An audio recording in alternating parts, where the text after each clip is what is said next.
Maripis lang siya mga katropa. Ang papalit natin ito, mas malaki at mas malapad.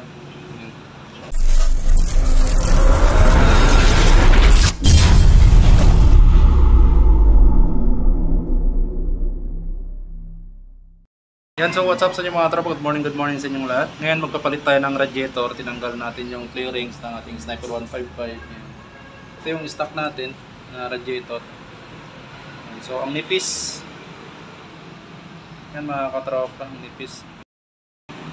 Maripis lang siya mga katropa. Ang papalit natin ito, mas malaki at mas malapad. Yan. Kung sa sukat, parehas lang sila, kumbaga mas ano lang to, mas mataba. Ayan. Parang 2 inch yata siya. Ito 1 inch lang. Ayan. Yan mga katropa. Bali yan yung clearings natin. Binaklas natin. Madali lang naman mga katropa magbaklas ng clearings ng ating Sniper 155. Importante may gamit ka lang. Ayan. So itong pan natin hindi na stock to. MBR din to. Medyo mas malaki lang sa konti. Tapos yung thermostat, ito yung thermostat na sinasabi nila. Yan, so bago na rin yan, napalitan na rin natin.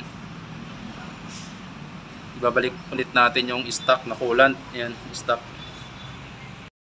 So yan mga tropa, kung nakapansin nyo, yung butas, yan o tatlo. Isa, dalawa, tatlo.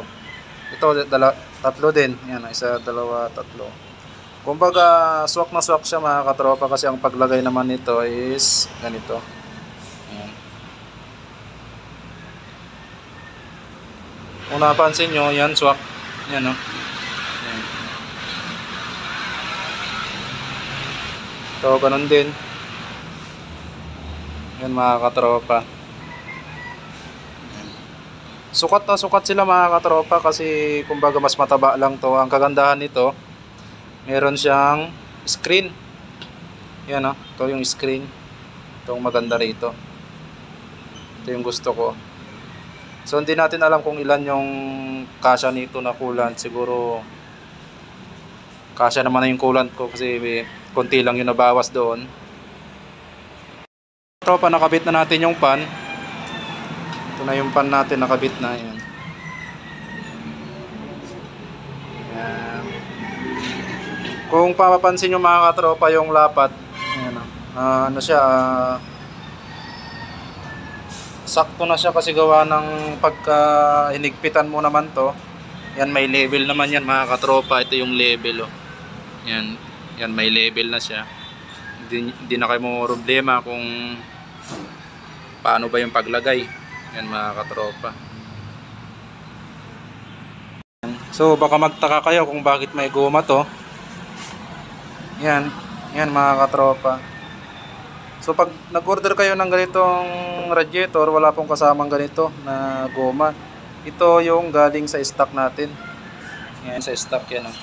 Yan, tinanggal ko lang yung goma. Linipat ko dito mga katropa.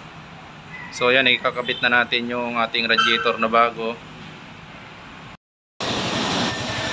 So yan mga katropa, nakabit na natin, tinesting natin. Renod test natin, okay naman, hindi siya nag-overheat. Yan.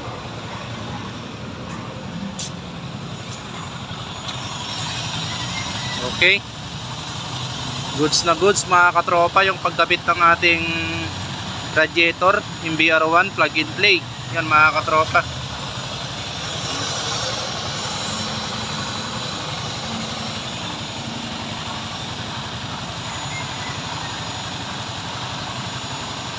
Okay. Oh, piyaman naman yung popcorn. Nalagyan na rin natin to ng coolant kanina. Hindi na natin na-videohan mga katropa kasi wala tayong tagahawak ng cellphone.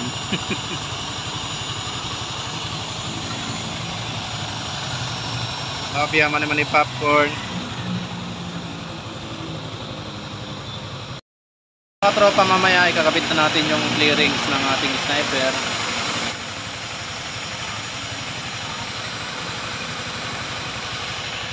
Kumbaga swak na swak yung ating kinabit na MBR1 na radiator.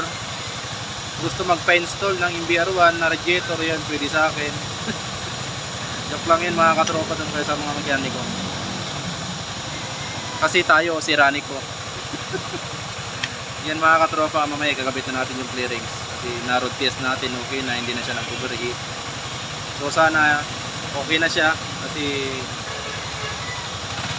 kaya tayo nagpalit ng radiator mga katropa kasi yung overheat niya pabalik-balik. So kanina goods na siya.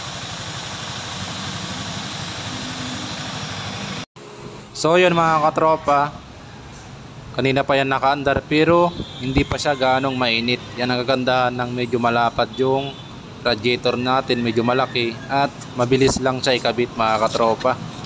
Goods na goods talaga siya para sa akin kasi hindi tulad ng stock na ang bilis uminit. So yun lang mga katropa.